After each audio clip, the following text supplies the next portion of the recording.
جب انسان کو اس کا رب نعمت اور عزت دے کر آزماتا ہے.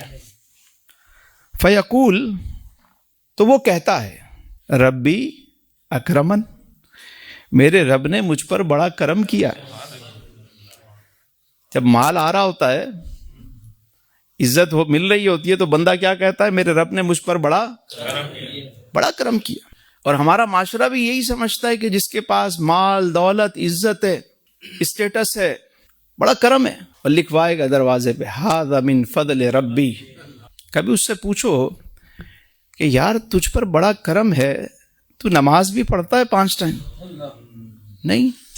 غریبوں کو اس کا حق بھی دیتا ہے؟ نہیں. تو کرم کیسا ہے؟ یعنی ہمارا ذہن یہ ہے کہ ساری نعمت جو ہے وہ مال ہی ہے. اگر یہ سب کچھ ہوتا تو اللہ کے نبیوں کے پاس تو پھر مال ہی مال ہوتا. پھر تو مال ہی مال ہوتا. اس بات کو سمجھے، یہ بڑی اہم بات ہے. مال برا نہیں ہوتا. اللہ مال عطا کرے، اس کا شکر ادا کریں. بس ایک بات سے اللہ منع فرماتا ہے کہ یہ مال تمہیں متکبر نہ بنائے، یہ مال تمہارے دل میں نہ ہو اس کی محبت.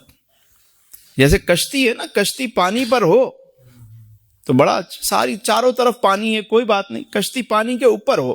لیکن جس وقت کشتی کے اندر پانی آ گیا، کیا ہوگا؟ تباہی یقینی ہے. رب نے فرمایا کہ مال دے کر بھی میں آزماتا ہوں.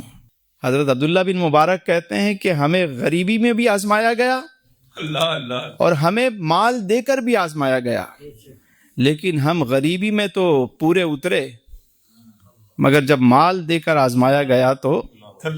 اور اس امت کا سب سے بڑا فتنہ جو ہے وہ مال ہے.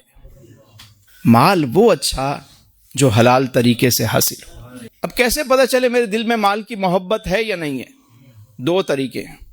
ایک طریقہ یہ ہے کہ جتنا تمہیں حاصل کر کے خوشی ہوتی ہے نا، اتنی ہی خوشی اس کی راہ میں تقسیم کر کے ہو،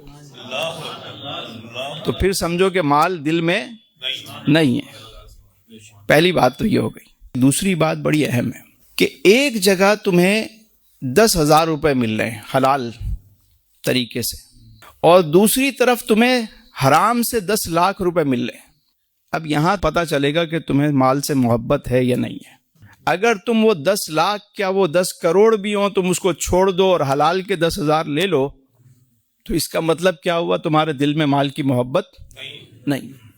تمہارے دل میں رب کا احترام، رب کی الفت زیادہ ہے. مال کی محبت دل میں رکھنی ہے یا آمنہ کے لال کی محبت دل میں رکھنی ہے؟ فیصلہ آپ نے کرنا ہے. اور پھر اللہ نے فرمایا وَأَمَّا إِذَا مَبْتَلَاهُ فَقَدَرَ عَلَيْهِ رِزْقًا، اور جب وہ اسے رزق کی تنگی سے آزماتا ہے، فیقول، تو وہ کہتا ہے ربی اہانن، ہائے میرے رب نے مجھے ذلیل کر دیا. میٹھا میٹھا ہپ ہپ، کڑوا کڑوا تھو تھو. تو بھائی جس نے مال دیا اس نے مال لے بھی لیا. کبھی وہ مال دے کر آزماتا ہے، کبھی مال لے کر آزماتا ہے. اسی لیے تو ہم کہتے ہیں کہ امیری میں بھی اللہ، غریبی میں بھی اللہ، خوشحالی میں بھی اللہ، تنگ دستی میں بھی اللہ، بس اللہ ہی اللہ، ہر حال میں اللہ ہی اللہ. جو دے اس کا بھی بھلا، جو نہ دے اس کا بھی بھلا، سب کی خیر تے سب کا بھلا، اللہ ہی اللہ. یہ ہے وہ فقیری کی لائن، اور یہ قرآن بتا رہا ہے ہمیں.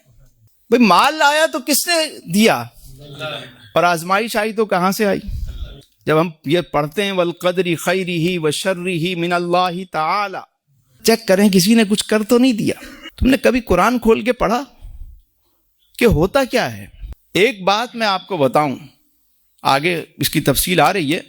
اگر کوئی چاہتا ہے اس کا زندگی میں کبھی مال ختم نہ ہو، 2 طریقے ہیں اس کی نسلوں میں، جب تک وہ اس پہ عمل کرتے رہیں گے کبھی مال کم نہیں ہوگا. سبحان اللہ. وہ 2 طریقے کیا ہیں؟ ایک اس کا شکر ادا کرتے رہیں، دوسرا اس کی راہ میں تقسیم کرتے رہیں.